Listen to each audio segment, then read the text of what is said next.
What's up, Transit? I'm so excited to be here with you this morning. This is awesome. Hey, I see you guys already in the chat. It's awesome to see you here. And hey, 2 weeks hosting in a row. This is awesome. I'm living the dream right now.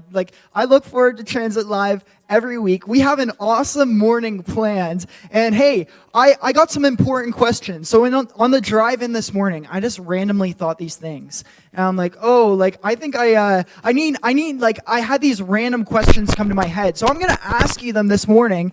But first, let me know that you're in the chat. Let me know that you're awake. I already see tons of people here. And one thing that I see, happy birthday to Emma Walker. Let's all wish Emma a happy birthday. Show her some love in the chat. But so we're going to move on to the questions I have. So first, I was just thinking this morning, what would Transit prefer? Would they prefer hamburgers or tacos? I just randomly thought that, but let me know in the chat, what would you prefer? Would you prefer hamburgers and tacos? And get creative. Actually use the hamburger and the taco emojis. They're in there. So I guess I'll start us off. I prefer hamburgers.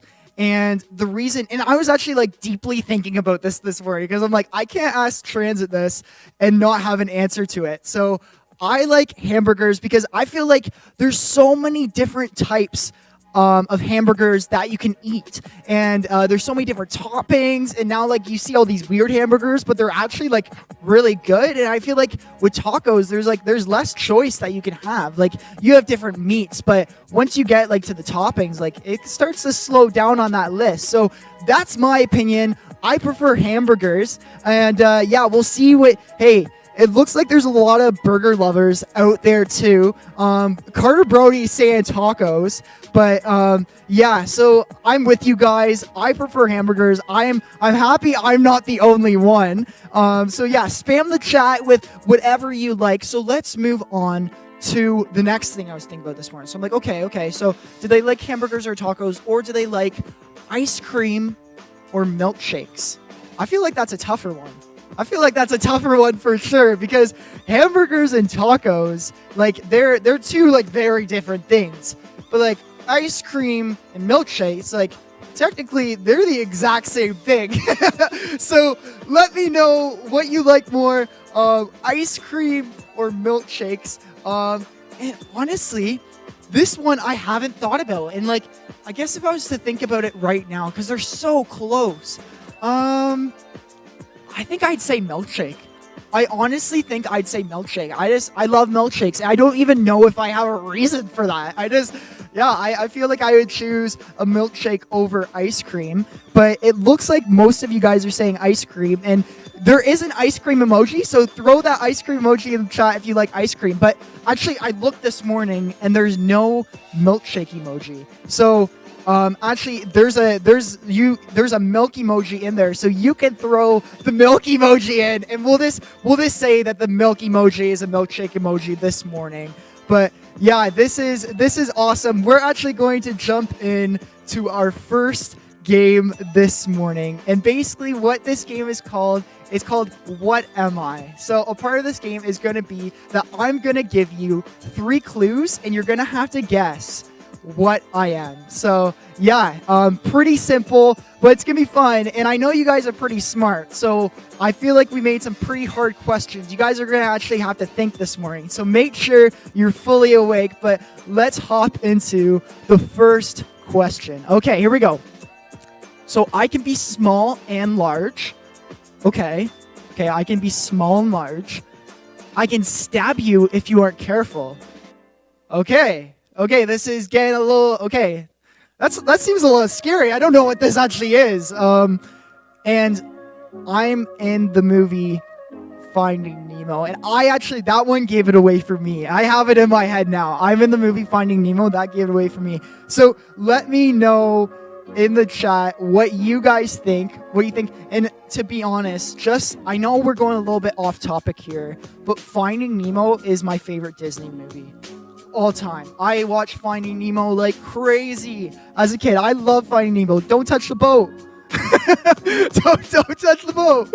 So, okay, So let's see what you guys. Okay, you know what? I'm already seeing it in the chat. Yeah, there's a bunch of things here in the chat, but yeah, you guys got it right. It's a pufferfish. Pufferfish, blowfish, same thing. Yeah, it's a pufferfish. Awesome. Okay, let's move on to the next question. Okay, you see me around in the spring. I am soft to pet, and I love to hop around. It's always the last one that gives it away for me. That last one always gives it away. And like, to be honest, I haven't been the best with games in transit. So whatever I say, I don't know if you should trust me because I haven't had the best record here with games. But let's see what you guys. Yeah, you guys are good. You guys are good. It's hard to trick you guys. Yeah, it is a bunny. We'll show the answer there. Yeah. Oh, a rabbit. But it's the same thing. I'll give that one to you. Bunny, rabbit, like tomato, tomato, right? Even though I have never heard someone say tomato in my life. I know that's a saying, but I've never heard someone say that. Okay, let's move on to the next one. Okay, I have pockets. Okay, that's a lot of things. So you don't. First, let's see if anybody knows it from I have pockets, because that would be very impressive if somebody got it. I would see anything for that. You don't need me in the summer. Okay. I protect you from the cold wind. Personally, I feel like this is the easiest one we've had yet. Yeah. You guys are good. You guys are good. You guys are like right on it too. Like right away. And it's always that last one that everyone's like, yeah, I know it. I know. Let's throw the answer up. It's a coat. Okay. Sweet. Okay, I will go on to the next one. So far, like everyone has been right for everything we have so far. Okay. These are the hints. People always colorful. I appear after a storm. Okay. Okay, so what could that be? I feel like, okay, next round, I'm not going to say the last one. Because I don't know. Well, you guys can see it too, but oh man, it's always that last one that gives it away. Yeah, you guys are good. You guys are good. Oh man, good thing this isn't our challenge, because if this was our challenge, oh man, that would be a lot of prizes. That'd be a ton of prizes, because like you guys have got every one so far. Yeah. Okay, here we go. Carter Brody isn't impressed. He's like, come on, give us some harder ones here. I see that emoji, that squinting emoji. Okay, let's see the next one. Oh, answer is rainbow. Yes. Yeah, okay. Let's see the next question. Okay, I can be very dangerous. I can vary in size, but I am known to be very large. And I am colder towards at the top than the bottom. Okay, so this is gonna put you to the test. Okay, this is gonna put you to the test. I'm still thinking here. I'm colder. Oh wait. Okay, I think I got it. Let's see what you guys think. No, I'm looking here. No one's got it yet. This is a tough one. So, Transit, let's see how smart you actually are. I'm going to beat you guys for once. Okay, for the first time ever, this might be the time that Transit doesn't get. Oh, wait. I got too excited. It's always when I get cocky. I always make a fool of myself in front of Transit. Oh, man. Okay, yeah, no, now you guys are onto it. That's embarrassing. Okay, you know what? I think that might be the last question that we have. Oh, wait, I'm being told that we have one more. So let's move on to the last question here. Okay. You won't want to forget me. I keep your hair dry. And I am often used outside. Oh, man. I feel like that last question is as hard as it was going to get. Honestly, you gotta be honest though. The last question, it took you guys a bit. You guys had to think about it. You had to hold back. You were typing mad right away. But it looks like this one. Oh, okay. I see the answer. But I'll give it a couple more seconds so you guys can try to figure out what it is. Okay, I see 2 who answered it right. 3. Okay, I think we can go ahead and see what the answer of that one is. It's umbrella. Yeah, hey, well, you guys were good, and I was so close. I was so close to beating you guys for the first time. I don't know how you guys do it in the morning. Man, I would be so tired, but you guys are good to go. You're okay, well, maybe another Sunday. I'm going to make these games harder, I swear. But hey, that was awesome. Hey, I want to let anyone know that is new here that, hey, welcome to Transit. We're so excited that you're here. And let us know in the chat if you're new. And we want to let you know that Transit is a place where you can come, invite your friends, learn to have a faith of your own. And also, as you can see, we like to have some fun at Transit. Like I say, what happened to Sunday Fun Day? That's where we put Sunday Fun Day. We put the fun in Sunday Fun Day. So yeah, no, that's awesome. And actually, if you're new, I also want to let you know that I am pointing at it right now. I love doing this. This is my favorite thing, and I can't do this in person, but I'm literally pointing at it right now. The link is right there. If you're new, go to that link and let us know that you're new. And if you fill out that form on that link, we're going to send you some Transit swag. And man, I've seen the Transit swag. It's pretty cool. It's some nice stuff there. But hey, go fill out that link if you're new, and we'll send that to you. But hey, now we're going to go ahead. We're going to jump into our message this week. And along with our series on injustice, today we're going to be continuing the conversation on racial injustice. And I just like I did last week, I'm going to give you another story about a Canadian. And this Canadian's name is Stanley Red Crow. Now, as Stanley Red Crow was forced to go to a residential school himself, he had a firsthand experience of the abuse that happened to him at residential schools.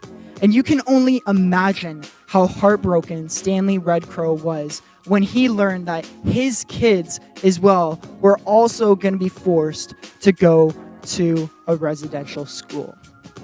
So just so he could be close to his kids, Stanley actually got a job working on maintenance at that residential school so he could just be close to his kids. So one day, as Stanley was working, he overheard some of the other people who worked there saying that they were going to close the residential school. But then they were just going to force the kids to go into the public school system. Now, Stanley knew that this wasn't going to be a good thing for his people. Yeah, he knew that the only way that the First Nations community was actually going to move forward from the abuse that happened to them in residential schools was to learn about their own culture and their own history and not let the white-dominated government tell them what was best for their people. So Stanley took action.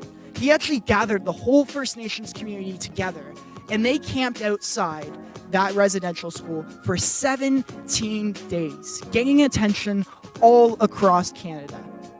And finally, the government gave them permission to educate their own students. You see, there's actually a very large First Nations community right here in Simcoe County. And the First Nations community is still experiencing the pain from the abuse that happened to them in residential schools. You see, I think there's something really important that we can take from Stanley Red Crow. You see, Stanley Red Crow took action and he brought people together to fight injustice, rather than just waiting for change to happen. You see, Transit, we don't have to wait for change to happen. Jesus doesn't wait for change to happen. You see, Jesus is the change transit. So I encourage you, as we jump into this message, that you go ahead and you ask Jesus to come into your heart and show you how you can gather together people too, to be the change to injustice right here in Simcoe County, because we want to be for people who are experiencing injustice. I'm going to go ahead and pray. God, I pray that you'll use this message to speak to us. I pray that you use the speaker in this message to show us that there is injustice right here in Simcoe County. And we don't have to hope for things to change. You can work through us to be the change here in Simcoe County. God, I also pray, as we're specifically talking about racial injustice today, I pray for any of those people who are experiencing racial injustice in Simcoe County, that not only you come alongside them as you do, but you work through us to come alongside those people. In Jesus' name, amen.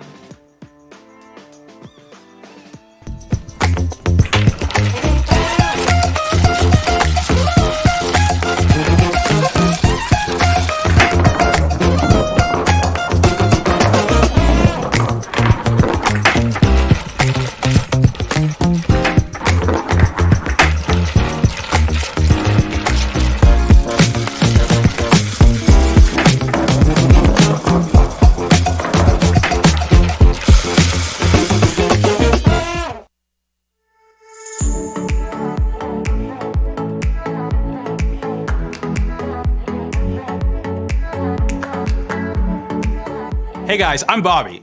So years ago when I was in 7th grade, I joined the lacrosse team. Now I was in a brand new school, brand new state, brand new community, and I knew that this was the move to make, right? So I joined the lacrosse team and I saw that there was one player named Kyle. All right, now he was the team captain. Now everybody knew him and he got to do everything. I mean everything, from the team chants to taking the last shot of the goal to starting on the team first every single game. He got to do every single thing. Now this was so frustrating. Now it wasn't until 2 or 3 games in when I was on the sidelines and I looked to the left and I saw that Kyle was on the sidelines as well. And it wasn't until Kyle said these exact words. He looked up to the head coach and he said, "Dad, put me in."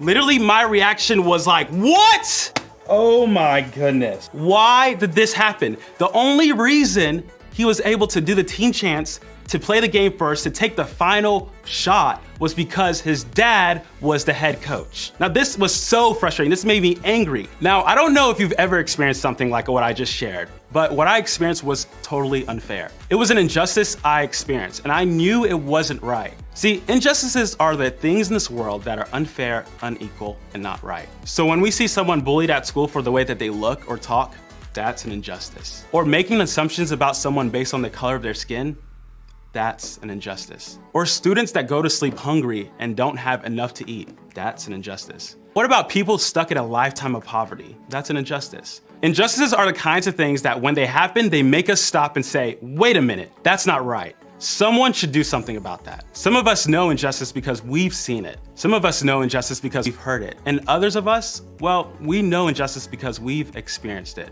Maybe that's you. Maybe you were here last week and thought, so we need to see injustice before we can do anything about it. That's great and all, but what about me? I'm living in the middle of injustice. It's happening to me. What am I supposed to do? Unfortunately, I think that's a question we have to ask. Because for some of us, injustice isn't just something that happens to someone else. It's something that we've experienced before or are experiencing right now. Like, get this, did you know that some schools can't afford to give students laptops to do work while others can? Or that some students can't afford a tutor while some families can? Or did you know that some students' families can't afford clothes, so they have to wear the same clothes for multiple days in a row? Or that some families can't afford for students to play sports or participate in a hobby? Some families and some people your age have been taken away from their families and their parents and placed into the care of someone else. There are people just like you have been abused or mistreated or hurt. And some people are made fun of because of the neighborhood that they live in. Like, have you seen people getting bullied in person or on social media? Or have you seen people say awful things to or about others, or judge you or the people you love, or discriminate against each other just because of their race? No matter what the injustice is, if you've seen it or have experienced it, then you know how unfair, how painful, and how hurtful it feels. And you're not alone. So many of us have gone through something that was unfair or not right. And if you haven't, well, then I want to help you understand it. This is a super rare opportunity for you to hear what it feels like to be on the other side of injustice. So I want to challenge you not to check out for the next few minutes. Remember, part of doing something about injustice is learning to see it and listening to those who've experienced it, taking on God's care and compassion for those who've experienced it. To help us do that, let's look at a real experience from a real person who experienced real injustice. Me. Let me tell you a story of what happened in 8th grade. See, we had a dance called the Sadie Hawkins dance. Now, this isn't your typical dance. This is a dance where the girl asks you out. So I was walking in the hallway and there's this girl that I really liked, and I was really hoping that she would ask me rather than all the other guys to this dance. And one day came and she approached me and asked me to the Sadie Hawkins dance. And of course I said yes. So before I took her to the dance, I had to meet her dad. I met her dad, we had a big skate night for our school, and her dad approached me and introduced himself to me, and I introduced myself to him. And it wasn't until a couple of days later when the girl came back to me and said, "Hey Bobby, I won't be able to go with you to the dance." And so for years, I wondered why this was the case. You know, I was devastated. I was so sad. I didn't even go to the dance. I just stayed home and watched movies. So it was then a couple years later when I approached her and I said, "Hey, what was the reason that your dad didn't let me take you to the Sadie Hawkins dance?" And she told me these words that changed my life. She said, "My dad didn't let you take me to the dance because you're black." Literally because of my skin color. Now this moment changed my life. It just wrecked me. That the reason that I couldn't take this girl was because of the color of my skin. And it was that moment that it completely changed the way I viewed myself. And maybe you can relate. Maybe you've experienced an injustice similar to what I just shared. Or maybe it's something totally different. Either way, you know the feeling. And it probably has you wondering, what do I do about injustice when it's happening to me, not just around me? Now, before we go on, I want to say this. You don't deserve the injustice you've experienced. All the way back in the very beginning when God created the first man and woman, Adam and Eve, God tells us that we humans have value because we're made in his image. We might not be able to see God to know what he looks like, but we were created by him to show others more about who he is. And because of that, you have value. Nothing will ever change that. You are made to be treated with respect, and it's not your fault that you were born into a broken world with rules, traditions, and ideas about people. Those injustices you experience, they say a lot more about the brokenness and the hurt and the people who are putting you in that position than they do about you. That being said, let's take a look at some people who have experienced injustice together. See, in ancient times, there was a crazy king named Nebuchadnezzar. Now, this powerful guy had conquered and captured God's people.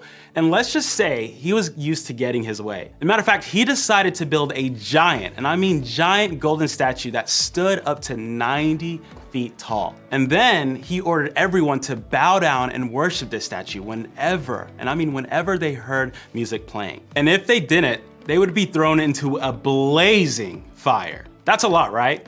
Well, there were 3 Jewish leaders named Shadrach, Meshach, and Abednego. Hold on.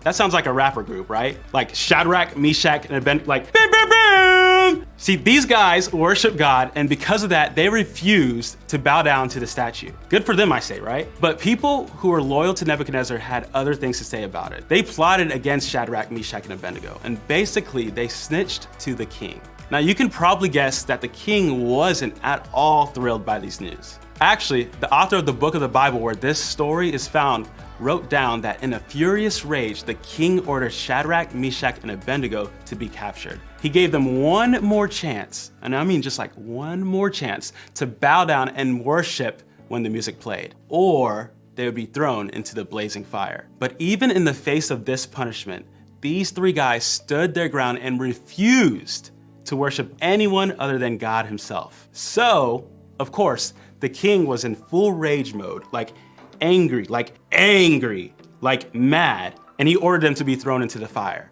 And just like that, Shadrach, Meshach, and Abednego were tied up and thrown in. Now the flames were so hot, and get this, like this is crazy. The flames were so hot that the soldiers that threw them in died from the heat. Insane, right?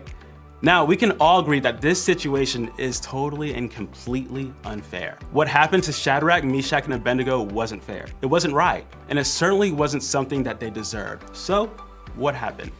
Let's read. "Look," Nebuchadnezzar shouted, "I see 4 men unbound walking around in the fire unharmed, and the 4th looks like a god." Then Nebuchadnezzar came as close as he could to the door of the flaming furnace and shouted, "Shadrach, Meshach, and Abednego, servants of the Most High God, come out, come here." So Shadrach, Meshach, and Abednego stepped out of the fire. Then the high officers, officials, governors, and advisors crowded around them and saw that the fire had not touched them.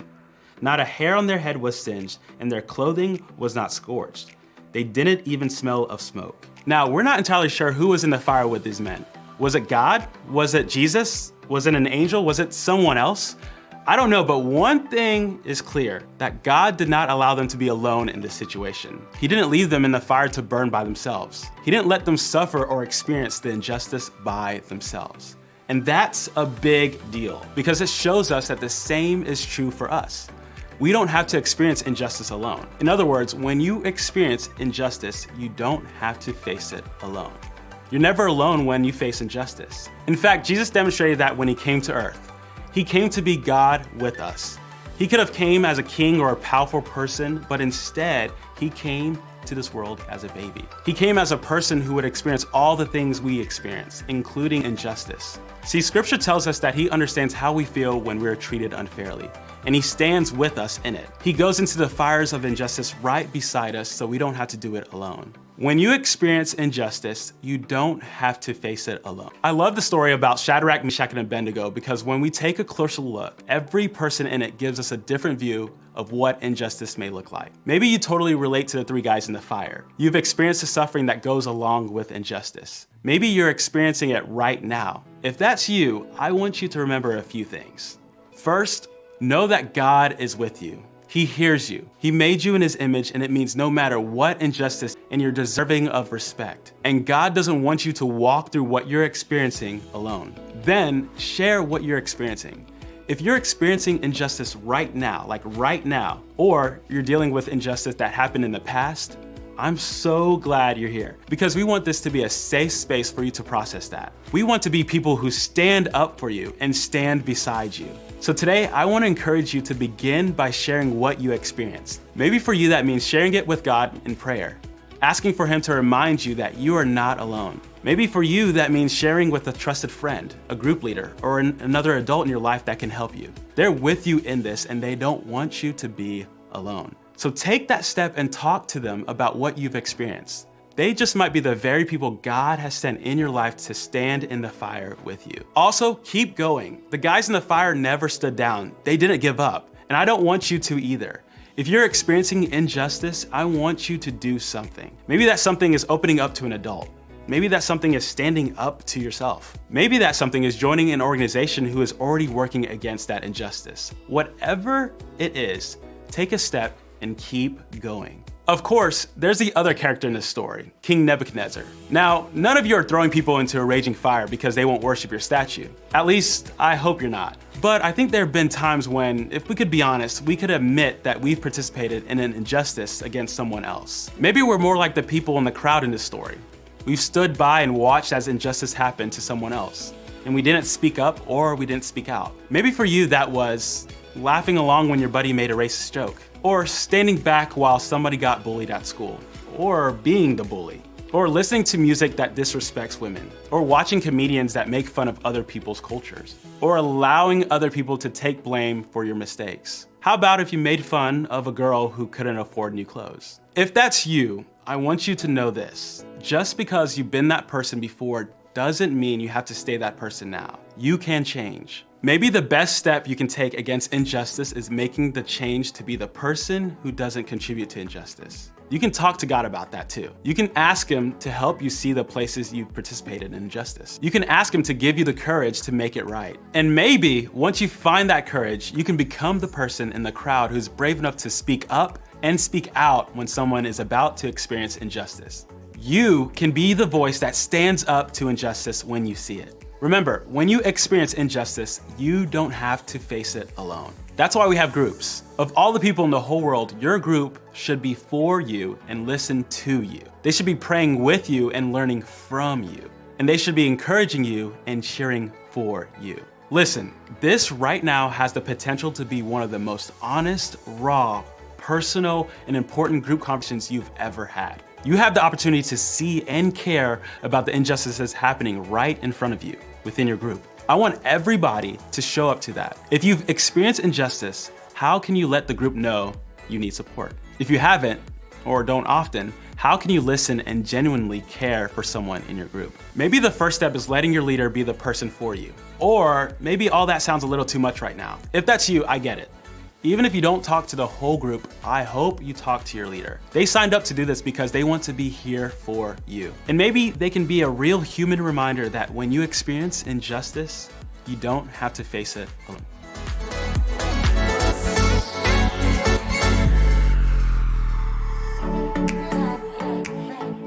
I encourage you guys, put in the chat what you took away from that message so we can share with each other right now. But one thing that I took away from it is that when you experience injustice, you don't have to face it alone. And I love the story that that Bobby shared with us about Shadrach, Meshach, and Abednego. That even when they're in the fire, like literally in the fire, God was with them. And that's a reminder to all of us that God is with us, even when we experience injustice. And hey, if you are experiencing injustice in any way, I want to encourage you to talk to your small group leaders about that. Your small group leaders would love to talk to you about that and be there for you. But hey, now we're gonna move on to our last game today. Our game is called Emoji Who? I love that both of our games today were like questions. But yeah, like who am I? Emoji who? But hey, when right at the very start of trends, remember when I was like encouraging you guys, like use those emojis, like practice spamming. Yeah, well, that was all for a reason, because that's exactly what this game is. How this game is gonna go is that I have a secret emoji, okay? And you guys are going to have to spam the chat. And the first person to put that emoji in the chat, they win the prize. I'm going to keep my eyes on the chat right now.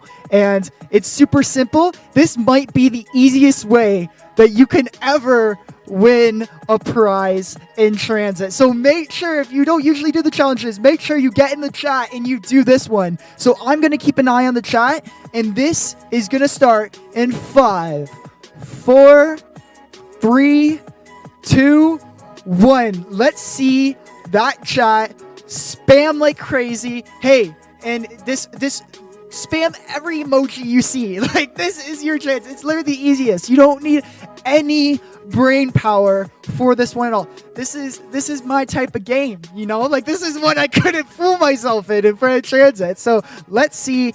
So far, no, I'm not seeing it. And make sure you do many emojis at one time. I love how Emma started off with the horse and the groundhog. That's the best. She's like, it's gotta be the, yeah, okay. Okay, let's see. I don't see it yet. Post as many emojis as you can. Yeah. Okay. You guys are going crazy. Oh, I'm actually getting word that it is in here. And Christensen, you won the prize. Let's see right here. It was the laughing face emoji. So yeah, no, that's awesome. Or actually, I was wrong. It was the crying face emoji. So no, that's awesome.